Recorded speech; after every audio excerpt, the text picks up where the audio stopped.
दोनों महर के बारे में समझाने के बाद निस्बत और संबंध की भी पहचान करवाते हैं कि यदि संबंध होगा तो ब्रह्म सृष्टि छोड़ के जाने वाली नहीं।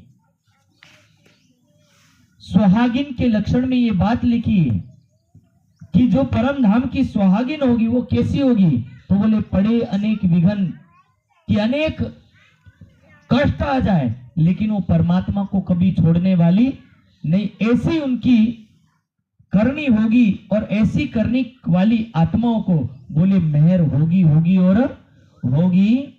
मेहर होते है अव्वल से, हमें शुरुआत से ही मेहर हो जाती। अव्वल से तात्पर्य इस दुनिया में भेजा ना तब भी राज्य ने मेहर करके ही भेजा कि जाओ देखो आनंद से। बोलो श्री प्राणनाथ। खेल दिखाना, रजा दे देना, वो भी क्या था, एक मेहर ही थी। और बोले फिर हम दुनिया में आए और जब हमें तारतम मिला वो भी एक आपके ऊपर मेहर है। आप सुंदर साथ के साथ मिल करके अक्षरातीत की पहचान करके चल रहे, ये भी आपके ऊपर मेहर है। इत ही होता हुकाम, और जब मेहर हुई तो वो अक्षरातीत का आदेश था, वो अक्षरातीत की कृपा थी।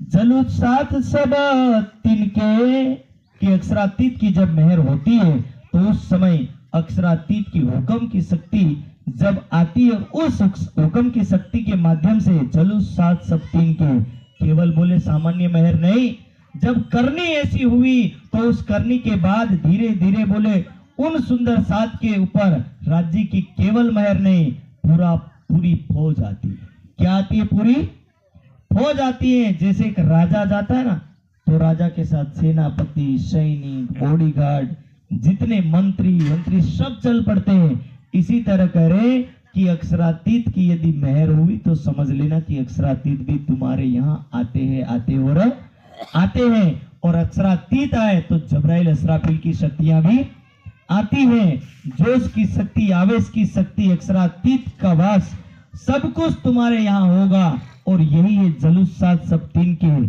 और जब सब कुछ मिल जाएगा तो व्यक्ति सब कुछ प्राप्त कर पाएगा। बस बशर्ते इतना होता है कि अपने अहंकार को छोड़ करके निर्मल भाव से रहने की प्रवृत्ति होनी चाहिए।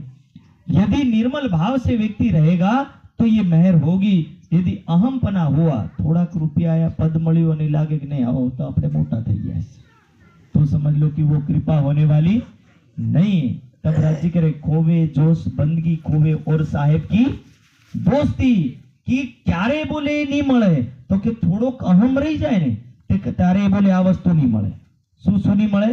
ની સાહેબની દોસ્તી, ની ભક્તિ, ની કરમ, આ તમામ વસ્તુ બોલે એનાથી વંચિત થઈ જાય। એટલે खोवे जोश बंदगी खोवे और साहेब की दोस्ती, बिना इश्क बुजुर्गी, इश्क यानी प्रेम के बिना इश्क बुजुर्गी आग जानो सो सकती थी कि आ तमाम प्रकारनी जो मोहमय और अहंकार रूपी अग्नि जो जागृत हो रही, ऐसी अग्नि की वजह से बोले जो फायदो थवानो ए पण फायदो थाय नहीं। એટલે આપણને આ अवसर મળ્યો અને એક सेवा निवृत्ति के उपलक्ष्य में। भाई सेवा निवृत्ति का मतलब ही होता है कि कुछ कार्यों से विमुक्त हो जाना, कुछ कार्यों से छूट जाना।